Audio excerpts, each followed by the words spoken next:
Hey everyone, Professor Long here, your anatomy and physiology professor. Listen, today's video is not a video lesson for anatomy and physiology. It's not a lecture in that sense.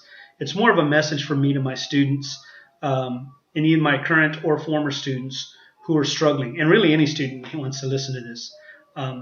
As you guys are aware, today is April 6th, 2020, which is about week 2 or 3 of our complete change from face-to-face at community colleges and universities across the state and the nation to this face-to-face, this online format.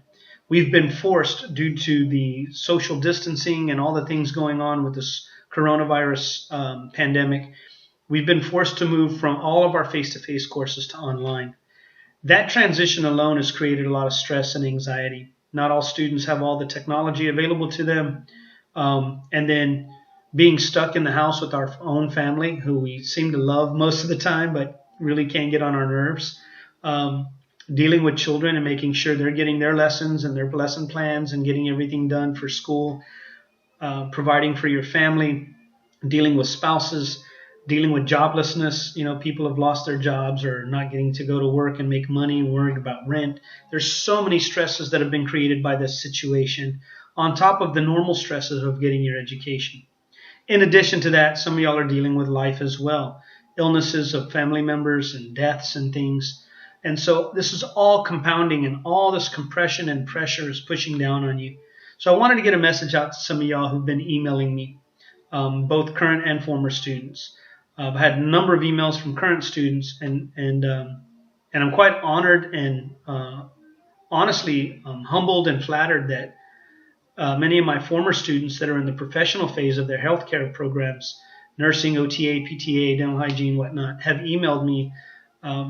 It means a lot to me that you kept me in mind, because I work really hard to try to take care of people first and then worry about the academics. The academics many of y'all can do, but navigating the difficult waters of life sometimes you need some help. I've had a lot of help and good insight in my lifetime from people and friends and family and mentors, so I just try to pass that on. So I'm honored and flattered and humbled that many of y'all have emailed me, so I decided to do this video. First and foremost, while we're in this COVID or coronavirus outbreak, make sure that you stay safe. That includes a few things with these citywide lockdowns that many of these cities are going under. Stay home. Don't go out in public unless you have to. The less contact you have with individuals, the less we spread this thing. Sanitize or wash your hands if you do come into contact with people. Carry hand sanitizer if you can find some, or wash your hands very frequently, and practice good social distancing. So do all those things that you need to do. That being said, sometimes you can't stay home. You got to get out. Listen, those of you who are my students know that every class I carry my tumbler, my little Yeti that a student made for me a long time ago. It has a bunch of anatomical stuff on it, but then it also has my phrase that I use at the end of every lecture, which says, hope you had as much fun as I did. I carry that around like a badge of honor, and it keeps me humbled and reminds me of why I do what I do. I don't have it with me today, but I always have some coffee or something warm like some tea for my throat with all the lectures that I give. And just now I looked down, the coffee mug I'm using is from one of our local businesses, Atomic Omelet. So I'm going to throw a shameless plug for them. If you live here in Corpus and you're just tired of eating the same old stuff and eating home cooking, and you really need to get out and get some food, swing by Atomic Omelet. Man, they have the best breakfast and lunch in town. They're in a new location, so if you pull up, they didn't close. They moved to where the old Fuzzy's Taco was off of Saratoga and Staples. For those of us in Corpus, you know what I'm talking about. But they're really good people. Small business, locally owned. Guy took the chance and pursued his dream to open his own business. He's a business partner with his sister, Mike and Dana. And they provide really good food. And they support a lot of our local things, a lot of local sports teams. They sponsor kids' athletics. They sponsor local sporting teams like our Ice Rays or the Texas A&M Corpus Christi Islanders. They're just a big part of this community. It's time for us to give back to those people who are being hit really hard right now. They're trying to keep their doors open, keep their employees working and paid so that they can eat and go to school and do all their things. So, Eat at one of the local restaurants, one of your local small businesses. Let's try to support them as much as possible. This place, to me, has the best coffee in town. If you want a good cup of coffee, and they don't sell the mocha latte, frappa, whatevers with the skinny peppermint frothy stuff. You want that, go somewhere else. If you want a good regular cup of coffee or just some really good food, go there. They have the best omelets. They have the best. They have a Hawaiian French toast that's out of this world. The best pancakes in town, bar none. Their white chocolate macadamia nut pancakes are to die for. They serve lunch. They have great burgers. Their barbecue burger with a cherry barbecue sauce, fantastic. Anyway, I don't want to get too far off on it, but since I saw my mug, I thought I'd throw this in there. And I think I'm going to try to do this in every lecture now. Plug some local business. But swing by Atomic Omelet. Tell Mike and Dana that Professor Long sent you. You saw this in his videos. I'm not getting anything for it. They don't even know I'm doing this. I just decided to do it when I looked down and saw my coffee mug. So if you do have to get out, support local, good people, and let's keep them afloat so that they can give back to the community the way that they have for so long. Anyway, so listen, look, a lot of y'all are stressed out. Okay, online learning is different than face-to-face, and there is a time and a place for online learning, and I use it as a supplement to my face-to-face courses. But a lot of people just learn well from sitting in a lecture. I'm that student. When I was a student, the online stuff, I couldn't stand it. I needed that face-to-face interaction, that tactile communication. And quite honestly, in anatomy and physiology, you need to see the three-dimensional relationships, the spatial relationship between body parts and muscles and organs and tissues and things. You just don't get that from videos and pictures in a textbook. And quite honestly, that's why you guys pay us as faculty. This is why we get paid, is to take the difficult concepts of your textbook and explain them in a way that you can wrap your brain around and understand. And then you go back and read the textbook and go, I got it. That makes perfect sense now. So, when we switch to this online format, there's going to be a lot of self-teaching that has to happen. And you're going to have a high level of reading comprehension. But you're still going to need someone to explain the difficult concepts. And unfortunately, in many of the programs, especially my former students that are in the professional phase of the health science programs, those faculty cannot. They do not have the time, nor should they, have to go back and teach you the fundamentals of anatomy and physiology, of chemistry or microbiology, to understand the difficult health-related concepts that they're talking about. When they're talking about, tissue perfusion and recall of fluids and peripheral edema and the causes and things, or joint movement and therapies and things for some of the programs. They just can't go over all the anatomy and physiology or the chemistry and the micro. They expect you to know it as well as we do. And when you're clicking buttons and typing things in a computer, when you hit enter and send, it's almost like it goes away. It's almost, to me, sometimes seems like busy work.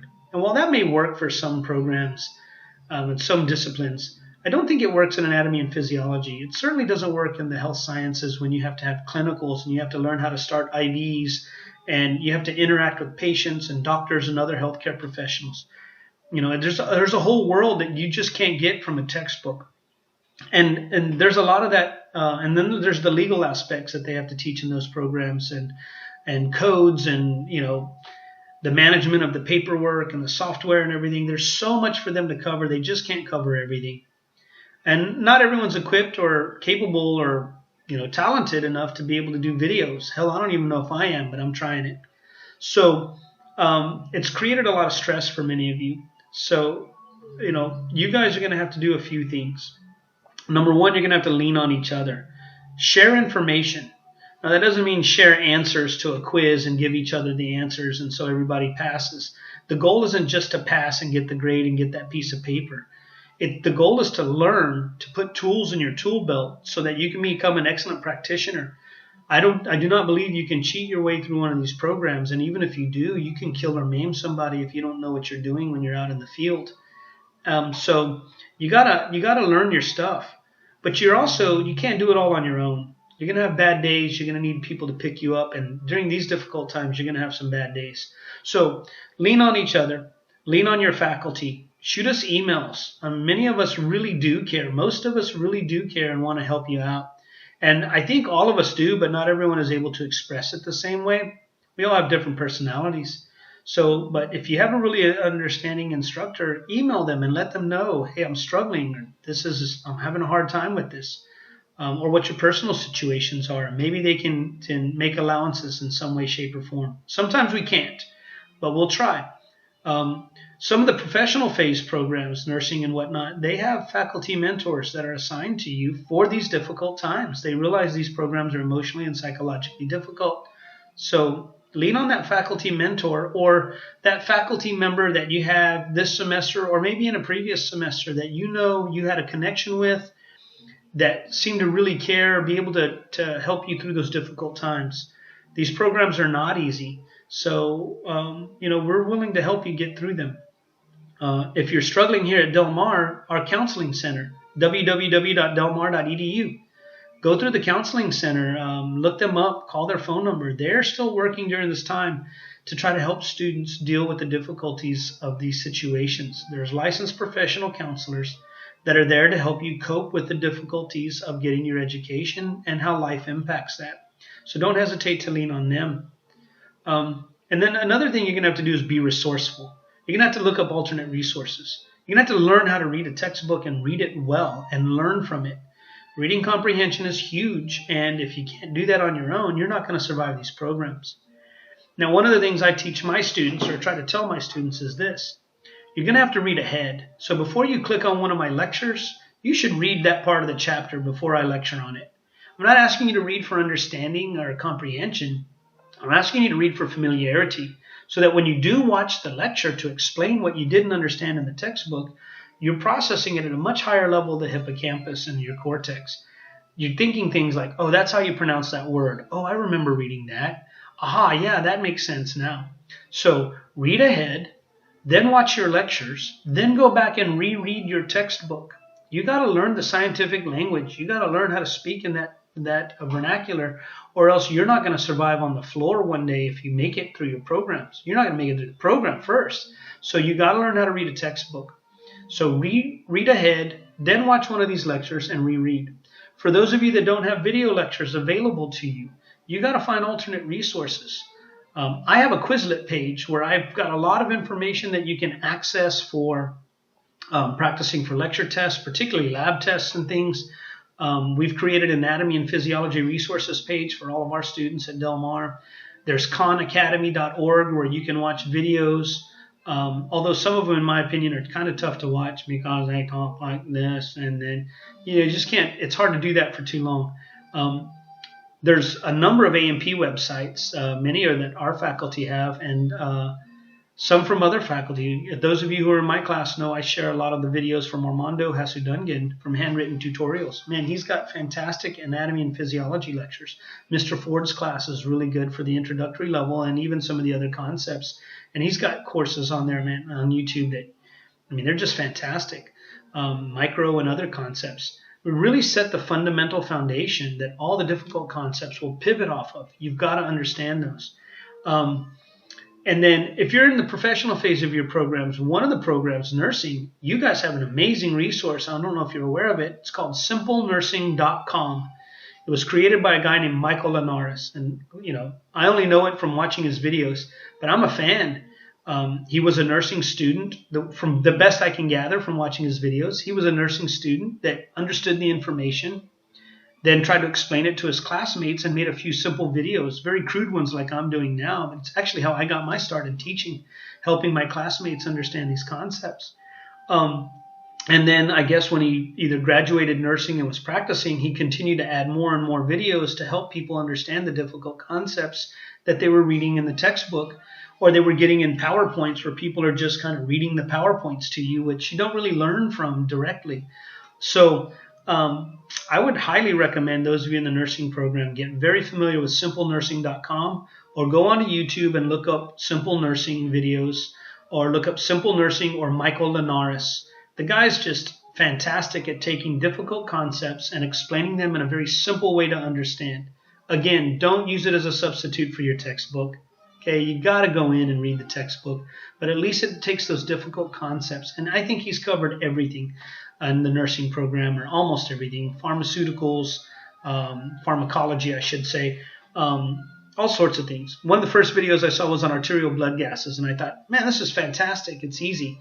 He did one on how to tell if a patient's in metabolic rather than respiratory acidosis, how to look at the numbers and the pressures and tell which is which. It's very simple to understand. Then you go back and read the textbook and you go, aha. And of course, one of my favorites is his lecture on UTIs. He did a mock-up of a video, music video of a famous starlet, and explains what are the signs and symptoms of a UTI, what are the most common causes, what are the lab tests and the things you should look for in labs, and then what are the treatments for them. All done in this video brilliantly. That's what really made me a big fan of his. So those of you in the nursing program, look up Michael Linares or simplenursing.com. And you'll learn tons. He'll cover all the topics. For those of you in the other programs, I don't know of any videos, but if you find some really good resources, man, share them with me. You can look up Quizlet. I'm sure there's a respiratory therapy instructor out there that has a Quizlet page that has all the important concepts. And I learned a long time ago when I started trying to write some stuff for students. I went through and read a bunch of this stuff, A&P for Dummies, A&P Made Incredibly Easy. A bunch of these books. I was trying to do a lecture on how to prepare for your ATI or your NCLEX and the entrance exams that students have to take for nursing in some of the programs, the Hobbit and whatnot. And when I started looking through all these books, I realized if you look through 5 or 6 of them and you do the chapter review questions, they're all the same stuff. There are some fundamental concepts that everybody has to know. So if you find a good website or a Quizlet page or something and you want to share it with your classmates. Share it with me so I can share it with other people, especially if you find some good online lectures for some of these alternate programs. Anyway, so lean on people, be resourceful, and most importantly, your best resource is going to be yourself. You've got to be tough. You can't make it through these programs if you're not tough and if you're not smart and if you're not resourceful. The good thing is you're at this stage of your education. And quite honestly, from the stories that many of y'all have told me in class, you should be in far worse places than you are right now. You should not be where you're at, considering some of the things that you faced. And yet you're here. And that is a testament to your strength, to your fortitude, emotional, physical, psychological. It's a testament to how tough you are, how you can get through difficult times. If you've gotten to this point of the program, you can get to the end. Okay, you're going to face some difficult times, worse than this probably. But if you're strong, you have a positive attitude, and you keep your eye on the goal, you will get through this. Look, many of you as students are far more intelligent, you're far more competent, and you're far tougher and stronger than you ever imagined. You just don't know it yet. And when you get to the other side of this journey of your education, when you graduate and you're on that floor, you're going to look back at this time and go, man, I was one tough cookie. I was one smart cookie. I'm tougher and stronger and smarter than the average person. I mean, there's a reason why a large percentage of the U.S. population doesn't have an education. Many of them attempted it, but they couldn't get through to the other side. You can do this, and you will if you continue to work hard, you do the right thing, you lean on people, you use your resources, and you keep a cool head about yourself. Okay? You are stronger, you're smarter, and you're tougher than you ever thought. Got it? Don't forget that. Push through, get through this thing. In the meantime, let's try to help each other out when we can so that we can all get through this together, come out stronger and smarter and better off. Anyway, I've been rambling long enough. I apologize, but I just thought it was important to get this message out to students. Keep your mental health about you. Put your books down and close your computer every now and then. Take a walk. Your brain gets full and no more information can go in. Just like a dam that's full and it rains, all that fresh water goes over the top. Sometimes you got to lower the dam and let the information out so that you can fill up with new stuff. I know you've read a sentence 5 or 6 times in a row while you're studying and you have no idea what you read. It happens to all of us. So that's when your brain's full. It's like eating food. You can't get any more in. So take some time, digest, absorb that information, let it stick to your brain. And then when you crack your books or open your computer, you're ready and receptive for new information. So make sure that you take care of your mental health and your physical health and the health of your family. Eat right, take a good walk, get some leisure or personal activity in, and then use your resources, lean on each other, stay safe. You know, let's get through this thing. Let's get through it together. We'll get through it stronger and better. Just keep your head cool and ask for help when you need it. If you need something from me, shoot me an email. Anyway, it's been about 20 minutes of me rambling, so I'm going to shut it down here. I look forward to seeing you guys hopefully one day in the near future. In the meantime, you can look forward, maybe not so much look forward, but I'm going to be putting some more video lessons for anatomy and physiology up. So I hope this was helpful. If it was, please drop me an email or shoot me some comments. If it wasn't, do the same thing so that I know not to waste your time. All right? Have a great day and stay strong. We'll get through this. See ya.